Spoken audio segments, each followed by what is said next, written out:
आणि रामायणामधलं सर्वात श्रेष्ठ गोष्ट कुठली?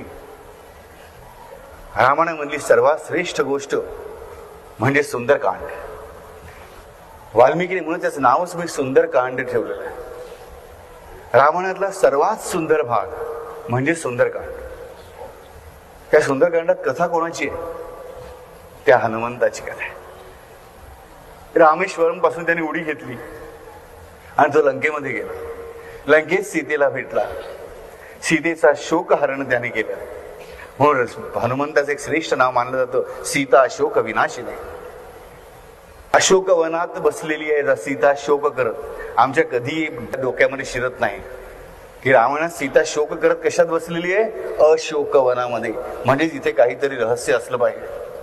आणि अशा त्या अशोक वनामध्ये शोक करत असलेल्या सीतेला अशोका करून हा हनुमंत परत उडी घेतो आणि रामचंद्राला येऊन भेटतो.